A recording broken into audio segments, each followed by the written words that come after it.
in its second reading. Andrew Little. Oh, my apologies. I have a habit of doing that. It's Andrew Williams. Sorry.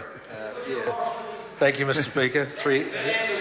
I think it's a case of 3 counts and you're out. Thank you, Mr. Speaker. I take a call on behalf of New Zealand First on the Hutt City Council graffiti removal bill. New Zealand First will be supporting this bill alongside the other parties, and I concur with the comments made by fellow members of the Local Government and Environment Committee in respect of the good merits of this bill. Congratulations to the Honourable Trevor Mallard for bringing it to the House on behalf of Hutt City Council and Mayor Ray Wallace and his team, and well done to them for putting this forward. It is interesting that I've had a little bit of involvement with graffiti during my 9 years in local government, and I was informed, I can recall, that tagging apparently originated on the subways in New York, and that was where it first became of significance, many decades ago, and it spread from there, and somebody picked up... what's it? Was it? Yeah, and somebody... And unfortunately, it got to the age with the age of television in New Zealand that somebody then saw what was happening in New York, and it was picked up in New Zealand and kicked off. And so people, well, this was New York that I was told about, and it is unfortunate because as other speakers have commented, communities that have high levels of graffiti tend to go also along the lines of increased crime and increased activities such as vandalism and other negative things towards a community. And so it is disappointing when that occurs. And when you go to some countries and you see no graffiti at all, it is very, very welcome, and it's certainly nice to go to places where there is no graffiti, and some countries and some communities have been able to achieve that. I can recall that from the North Shore City Council's point of view, at one stage we were spending up to $600,000 a year on graffiti tagging and vandalism, and we managed to reduce that significantly over a period of 4 or 5 years when we dedicated a tagging team of several staff members who started mapping and profiling the taggers and building up profiles of the regular taggers, and when they were able to catch them with the support of the Waitemata District Police, they were able to then take them to court and try and get some restitution. And it certainly did reduce it significantly by taking photographs of the tags and building up a good profile of the regular offenders. And some of them, and in many cases in many cities and communities, it is only a handful of people doing much of the damage, and they can be prolific and they can get around significant amounts of geographic areas, and it's very disturbing when one person or a handful of people can do so much damage. It's also very disturbing for people. I can recall one Sunday being rung by an elderly gentleman who was most disturbed that their whole cul-de-sac near their retirement village had been graffitied all over the tarmac of their cul-de-sac, and they felt almost invaded, and they felt that they had been attacked in a sense, their community. And I was very grateful to the staff at the time and the people who did our tag removal on the North Shore, that they moved in and had it removed within about 12 hours, and it was all gone, and they actually sandblasted the road and removed the tagging.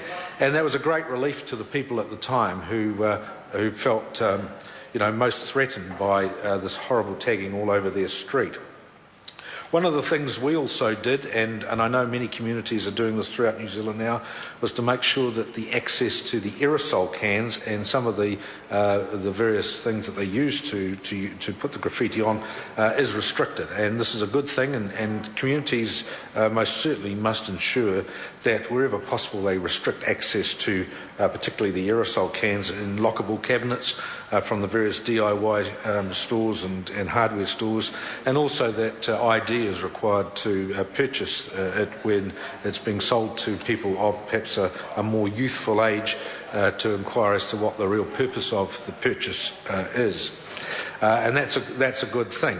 So with the support, and I certainly would hope that responsible retailers throughout New Zealand will be doing that, and certainly what we don't want to see is the likes of which was occurring in the past, corner dairies and corner shops selling aerosol cans, and you knew full well that the main purpose of the purchase of those cans was certainly not to go home and do their homework, and not to go home and decorate some form of furniture. It was to go out and tag, and therefore restricted access to it is a good thing.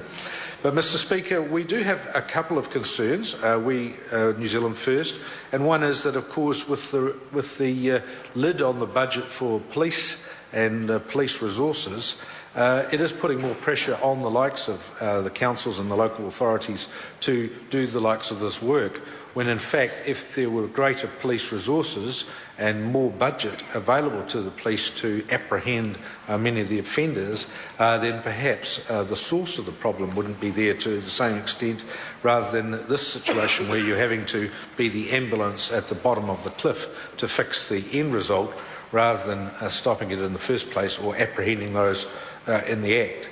So, Mr. Speaker, we certainly, New Zealand First point of view, would like to ensure that in the future there is increased resources in policing for doing the likes of the mapping and the profiling and the keeping good registers of the main tagging offenders, and to properly apprehend them, take them before the courts and have them correctly dealt with by our justice system, and try and get either restitution or certainly community work out of some of the offenders to actually make them remove some of the works that they've been guilty of.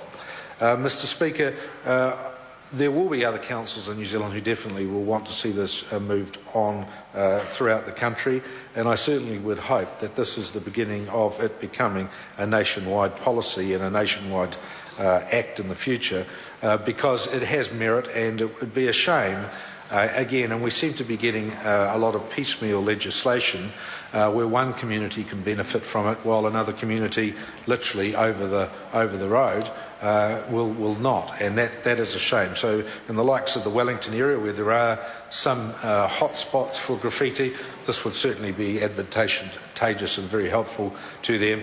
And so I would hope in the future the government, or the next government with New Zealand First involved, will certainly take this to more of a national basis and ensure that all communities in New Zealand can respond in the same manner. So just in closing, I congratulate those involved with this, also to the members of the Local Government Environment Committee. It was handled in a very collegial manner. We did work through this and all the various issues.